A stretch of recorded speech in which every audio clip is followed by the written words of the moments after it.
Energy flow और nutrition cycle, ऊर्जा प्रवाह और पोषण चक्र, इन दोनों के बारे में अभी चर्चा होगी। ऊर्जा प्रवाह का जो परिभाषा है, सौर ऊर्जा जिसको हम लोग विकिरण ऊर्जा कहते हैं, जिसको हमें सूर्य से प्राप्त होता है, इसका रूपांतरित होकर, रूपों में बदलकर उत्पादक, जो बताया गया था प्रोड्यूसर, उत्पादक से उपभोक्ता कंज्यूमर, फिर अपघटनकर्ता डीकम्पोजर, स्तरों में, लेवल में रूपांतरित और स्थानांतरित बदलते हुए होने की क्रिया को हम ऊर्जा प्रवाह या एनर्जी फ्लो कहते हैं। जो सूर्य का ऊर्जा है, जो हमें सूर्य से प्राप्त होता है, विकिरण ऊर्जा या रेडिएंट एनर्जी, ये रूपांतरित हो जाता है। सबसे पहले इसको उत्पादक लेते हैं, फिर उपभोक्ता में आता है, उसके बाद अपघटन करता, ये कई स्तरों में होता हुआ बदलता रूप में बदलता जाता है। इसे ही हम एनर्जी फ्लो या ऊर्जा प्रवाह कहते हैं। इसके बारे में बहुत कुछ नहीं जानना है, ये परिभाषा हो गया। अब कुछ विशेष बातें जाननी है हमें। जो सूर्य का ऊर्जा है, टोटल ऊर्जा का 42% पृथ्वी तक पहुंचता है, 42%। 42% जो बच गया, वो 42% बादल और धूल कणों द्वारा परावर्तित होकर माने लौट जाता है, वापस लौट जाता है। तो 42 और 42 84 हो गया, 84। बच गया 16%, 16%। यह ऊर्जा जो है सूर्य का, ये ओजोन द्वारा, जल वाष्प है, इसके अलावा अन्य गैसों द्वारा अवशोषित कर लिया जाता है। तो टोटल 100% जो सौर ऊर्जा में 42% ही पहुंचा। 42 और 16, 42 तो शोषित कर लिया गया और ये लौट कर चला गया, और 16% जो बच गया, ये जल वाष्प द्वारा, ओजोन द्वारा और अन्य गैसों द्वारा एब्जॉर्ब हो गया। तो ऐसे 100% पूरा हो गया। अब जो ऊर्जा यहाँ पर आया, उस टोटल ऊर्जा का केवल 1% ही पौधे, उसको हरे पौधे प्रकाश संश्लेषण क्रिया में उसका उपयोग कर पाते हैं, और उसका 1% रूप में जो रही, वह उसमें ग्लूकोज को या स्टार्च के रूप में पौधों में जमा होता है। टोटल ऊर्जा का केवल 1% ही भोजन के रूप में जमा होता है। इस विषय में लिंडमैन जो एक वैज्ञानिक थे, उन्होंने इस बारे में एक नियम बताया था। उस नियम के बारे में भी जानना है। इस नियम को हम लोग लिंड्समैन का नियम, लिंड्समैन लॉ या 10% का लॉ, 10% का नियम भी कहते हैं। ये नियम क्या बताता है? इस नियम के अनुसार प्रत्येक जैविक स्तर पर ऊर्जा का मात्र 10% भाग ही सजीव के शरीर में संचित हो पाता है। जितना ऊर्जा आया, उसका केवल 10%, 10% मात्रा ही सजीव के शरीर में जमा हो पाया। अब बाकी जो बच गया 90%, 90%, वो मल, मूत्र, ताप इत्यादि रूपों में निकल जाता है। इसे ही कहते हैं 10% का नियम या लिंड्समैन का नियम। इसे हम एक उदाहरण द्वारा समझेंगे। उदाहरण है, जैसे कोई हिरन अगर वो 100 किलोग्राम घास खाता है, तो उस 100 किलोग्राम घास से 10 किलोग्राम जो है उसके जीव द्रव्य में, उसका जो प्रोटोप्लाज्म, उसके निर्माण में वो 10 किलो बनेगा। मतलब उसका शुष्क वेट, ड्राई भार जो है, ड्राई वेट, शुष्क भार, उसमें इसकी वृद्धि होगी। 90 किलो ऐसे निकल जाएगा, 10 किलो आया। अब अगर 10 किलो उस हिरन का मांस को एक शेर खाता है, तो उसमें, उस शेर में 1 किलोग्राम की वृद्धि होगी। उसका जो प्रोटोप्लाज्म, जीव द्रव्य है, उसमें 1 किलो मात्रा बढ़ेगा। तो यही होता है 10% नियम। 100 किलो में उसका 100 किलो वो घास खाया, तो 10 किलो हिरण का मांस बना। और अगर 10 किलो हिरण का मांस खाया तो उसमें 1 किलो मांस बना। ये है 10% नियम। तो ये ऊर्जा फ्लो को इस प्रकार दर्शाता है। अब इसका सेकंड भाग है नाइट्रोजन, ये नाइट्रोजन नहीं, सॉरी, न्यूट्रिशन साइकिल। इसको हिंदी में कहते हैं पोषण तत्व या पोषक तत्व चक्र या पोषण चक्र या बायो जियो केमिकल साइकिल, जैव भू रासायनिक चक्र। दोनों अलग एक ही नाम है, इसका दो रूप में दिया गया है। तो इसके बारे में कुछ जानना है हमें।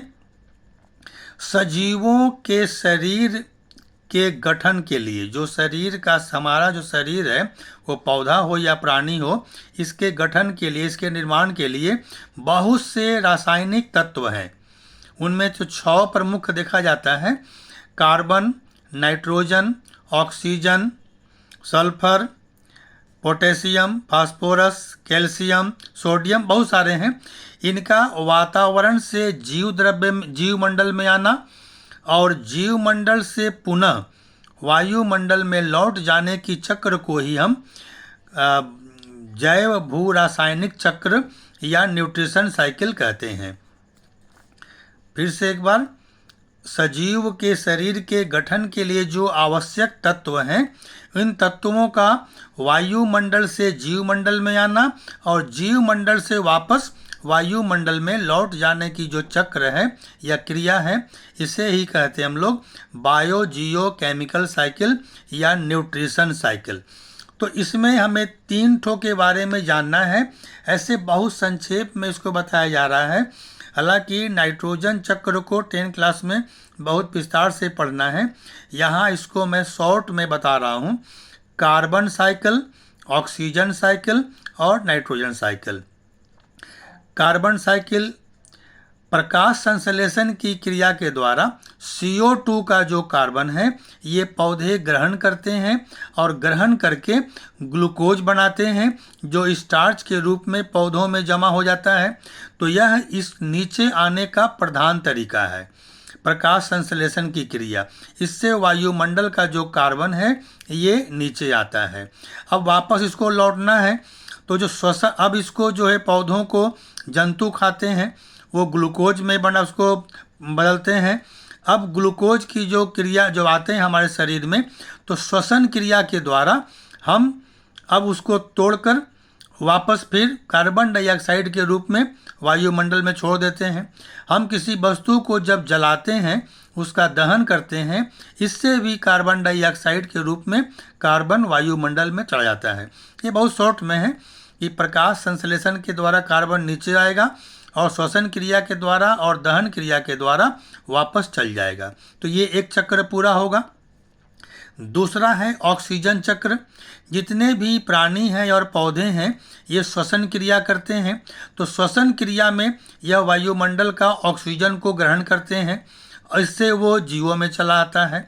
इसके बाद जो पौधे हैं वो प्रकाश संश्लेषण की क्रिया के द्वारा कार्बन डाइऑक्साइड को, ऑक्सीजन को वापस फिर से भेज देते हैं वायुमंडल में। तो श्वसन क्रिया में ये नीचे आया और प्रकाश संश्लेषण की क्रिया द्वारा वापस ऊपर चला गया। और तीसरा है नाइट्रोजन साइकिल। इसमें ये थोड़ा बड़ा है, इसको शॉर्ट बता रहे हैं कि जब आकाश में बिजली कड़कती है, बिजली चमकती है, उस समय वायुमंडल का नाइट्रोजन कई प्रकार की क्रिया करके नाइट्रिक एसिड बनाता है। वो नाइट्रिक एसिड वर्षा के जल में घुलकर नीचे मिट्टी में आता है और वो नाइट्रेट बनाता है, जिसको पौधे ग्रहण करते हैं। इसके अलावा राइजोबियम नामक एक सहजीवी बैक्टीरिया है, वो भी कुछ मिट्टी में उपस्थित नाइट्रोजन तत्वों को नाइट्रेट में बदलता है। तो ये 2 क्रिया से नाइट्रोजन आता है जैवमंडल में। इसके अलावा डीनाइट्रिफिकेशन की क्रिया होती है, जिसमें जब कोई प्राणी या पौधा मरता है तो बैक्टीरिया और फंगस उसके शरीर को सड़ा गलाकर, जो अपघटन करता पहले पढ़ाया गया था, वो सड़ा गलाकर नाइट्रोजन को वापस वायुमंडल में मुक्त करते हैं। हालांकि ये सड़ाने गलाने की क्रिया में कुछ कार्बन भी और कुछ ऑक्सीजन भी वायुमंडल में वापस मुक्त हो जाता है। तो ये था हमारा न्यूट्रिशन साइकिल। बायो जियो केमिकल साइकिल। इसमें कई तत्वों को वायुमंडल से जीवमंडल में आना है और जीवमंडल से वापस वायुमंडल में जाना है। तो इनका बहुत महत्व है। अगर ये चक्र नहीं चलेगा तो इस पृथ्वी पर जीवों का अस्तित्व नहीं रह पाएगा, क्योंकि उसको नीचे भी आना पड़ेगा और वापस फिर लौटकर ऊपर भी जाना पड़ेगा। तो ये हमारा 2 भाग हुआ। पहला हुआ ऊर्जा प्रवाह, वो किस प्रकार हुआ। 42% टोटल पृथ्वी के पर पहुंचा, 42% बादल धूल करके द्वारा लौट कर चला गया, 16% ओजोन जलवाष्प अन्य गैसों के द्वारा अवशोषित हो गया।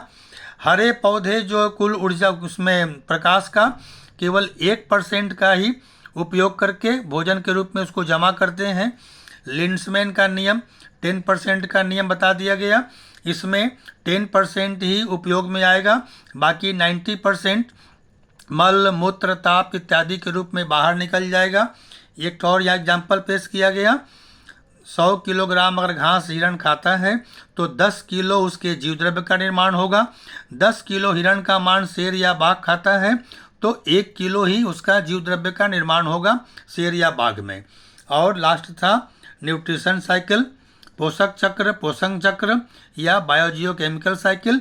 ये विभिन्न तत्व का जो चक्र है ये वायुमंडल से जीवमंडल में और जीवमंडल से पुनः वायुमंडल में लौट जाने का चक्र ही कहलाता है बायोजियोकेमिकल साइकिल।